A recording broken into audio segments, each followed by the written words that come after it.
If you hear any snoring, I'm really sorry. It is Floss who's over there snoring away. And she won't stop, will you? She has to do it. She has to ruin my videos, don't you? Anyway, let's get on with this. Today, at these two videos, and use just a little bit of their footage, because I just wanted to explain that when I was much younger, probably married, 2 little kids, maybe 3 kids by then, I saw a documentary, and it basically said, just like one of these videos, that this bottleneck happened, where flourishing, bottleneck, and then flourishing, but in the bottleneck, the human population had nearly, dearie me, stop that, the human population had basically almost gone. And in one of these videos he talks about basically 1,000 people being left, and that's basically what the documentary said. But I'm sure that they said it was because of an imploding volcano, or their theory was. But basically it was because the amount of dust it put out, the amount of dust caused it to kill everything. Not the dust, the ash, the falling of the ash, just basically killed everything. There's another one there, but we didn't look at that one. I looked at this one and this one. So we're going to watch this video, and later on, basically Mount Tambora happened. Now that was supposed to have been the biggest volcano explosion in the world, causing mass devastation. It's very strange. When I look at the little pictures, I'll just let them play, but you just see it says localized tsunamis. And it took till the following year for it to cause the year without the summer. So how does that happen? If it happened in if it happened in 1815, it took to the following year for it to affect the weather. And I'm not sure whether I copied it, but in here it said, because of that volcano, it took 3 years for things to start returning back to normal with the weather and everything. So if that's what happened, the tsunamis and that had to be worse. Maybe this is one of the mud floods here. But anyway, just let the video play out. Thanks very much. And a little bit of information from both these channels. Go and watch their whole videos. Thank you very much to those creators. Anyway, let's just play the little video. In 1972, a shocking study came out, claiming that between 35,000 and 65,000 years ago, a genetic bottleneck had occurred in humans, meaning that something had caused the population of humans to reduce so much that it extensively limited our genetic diversity today. At the time, no one really had a good idea of what this something could have been. But during the 1990s, scientists started to connect it to a massive volcano that erupted 74,000 years ago, Lake Toba. The idea was that this eruption, which took place in Indonesia, was so violent that it had a catastrophic effect on humans, with estimates finding it to have had an explosive power 10,000 times more powerful than the eruption of Mount St. Helens, leading to the evisceration of local areas and causing severe change in climate that ultimately pushed humans to the brink of extinction.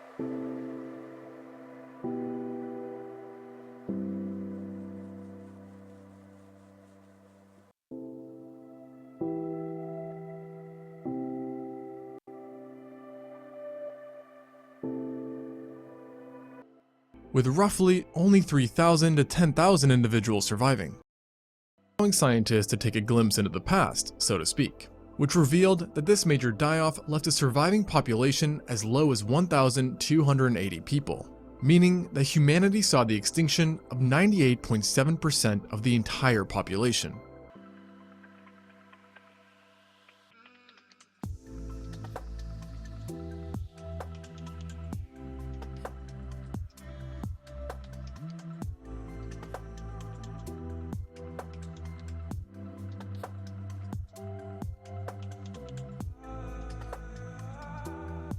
So I've been reading an article in Nature about how human ancestors in Africa nearly went extinct around 900,000 years ago. So this is a paper published in Science, and it talks about how the entire population of our ancestors, long before the emergence of Homo sapiens, reduced down from around 100,000 individuals to just 1,280 breeding individuals. And it stayed like that for around 117,000 years. Oh, is this stuff that they know from fossils? Presumably it would be pretty hard to estimate numbers from that.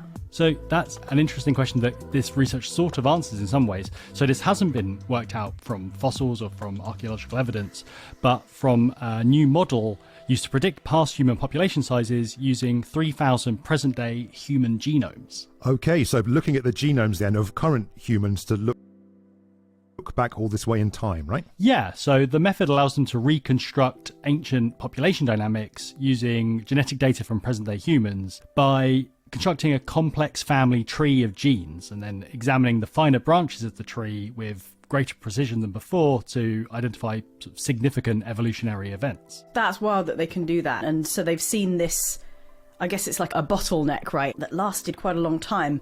I mean, it obviously still is in our genes that they can see it, but has that had an impact on the sort of subsequent hominin evolution? Yeah, so the researchers think this had a big impact on the evolution of humans. So they estimate around 98.7% of the human ancestor population was lost. And during this time, there were genetic changes that they've seen. There's chromosomes that merged together in this period. And so they think it's possible that this period led to the emergence of the last common ancestor of Denisovans, Neanderthals, and modern humans. And that the mysterious species in question were more similar to Homo heidelbergensis, the archaic human species considered to be the last common ancestor between Neanderthals and modern humans. And in another twist, the researchers proposed that the survivors of this event may have been the ones who actually evolved into heidelbergensis. It's estimated that by 813,000 years ago, the number of archaic humans had jumped by over 2,000%. Quite the comeback story. People denying the hypothesis as a whole, while others disagreeing that climate was to blame or that the proposed timings mentioned are incorrect. Certain individuals even think there was no extinction event, period, with their hypothesis being that something more random like a genetic mutation took place, which technically could have given one population a big edge over the others. Even the scientists who wrote the paper have said that follow-up research needs to take place in order to confirm the accuracy of their bottleneck suggestion. As an independent team found that while the bottleneck likely did happen, it may have taken place earlier than first thought, playing out over 1 million years ago. If true, it would prove that the 0.9 MA event was not the main culprit behind our ancestors' near extinction. But of course, another study has also come out that actually backs the original paper and its timings, although disagree that the cold was solely to blame. In 1816, our planet experienced one of the earliest recorded instances of global climate change. It all started with the 1815 eruption of Indonesia's Mount Tambora, which spurred droughts and crop failures, altered weather systems, triggered disease, and destabilized regimes. So, today we're going to take a look at why 1816 is known as the year without a summer.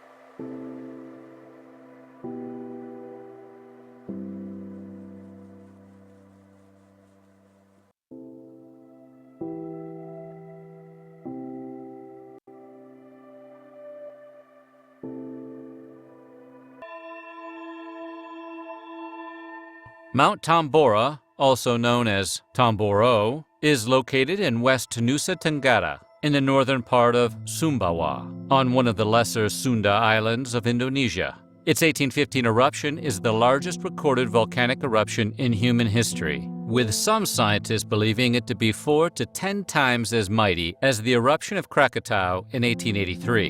In the aftermath, the world faced one of its most significant and challenging geological events. However, a while passed before the world felt Tambora's effect. As the enormous ash plume made its way across the world, it put additional pressure on all of these situations.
And wreaked havoc on entire communities. The event began with an initial eruption in 1815. Despite its moderate size, this first eruption was accompanied by a detonation sound so loud it could be heard nearly 900 miles away. The following day, volcanic ash began to fall in Java, and additional eruptive noises, similar to the sound of guns being fired, could be heard a full 1,600 miles away on Sumatra. By that night, columns of flame rose into the sky, and Mount Tambora itself was covered by fire. Pumice rained down from the sky, and lava flowed down all sides of the volcano to the sea, completely destroying the village of Tambora. Analysts disagree on an exact number of lives lost due to Mount Tambora's eruption. However, even the most conservative estimates suggest around 10,000 people perished from pyroclastic flows during the initial eruption, and another 70,000 passed in the subsequent months from disease and hunger. To drive home the fact that the eruption was the largest volcanic event in modern history, the 1815 burst garnered a volcanic explosivity index of 7 on a scale that goes up to 8.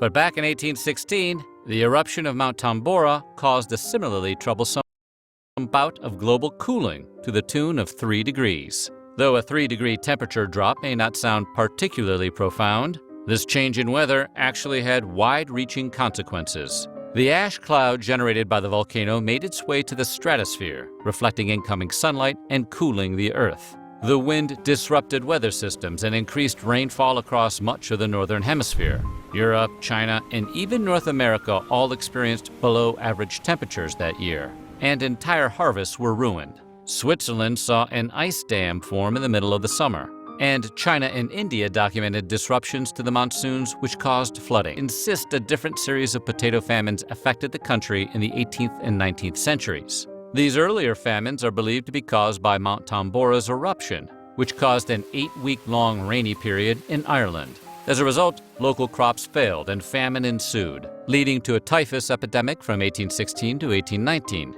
Roughly 100,000 people perished. The eruption caused ash, rain, and freezing temperatures to circulate throughout the continent. Hardly anyone was prepared for these effects, and food stores were low.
As the strife disrupted agricultural processes, many European nations found themselves having to rely on American imports to avoid widespread starvation. While the eruption affected people globally, the most dramatic consequences occurred closer to the volcano. For instance, the annual Indian monsoon slowed down, leading to a dizzying array of effects like the aforementioned cholera epidemic that started in Bengal. Mount Tambora also emitted a substantial amount of sulfate. According to historian Gillen Darcy Wood, the massive load of sulfate gases Tambora injected into the stratosphere produced an aerial dust cloud consisting of up to 100 cubic kilometers of debris. This great sun-obscuring plume then circled the Earth at the equator in a matter of weeks before drifting poleward. He also said that this plume would have played havoc with the world's major weather systems for almost 3 years.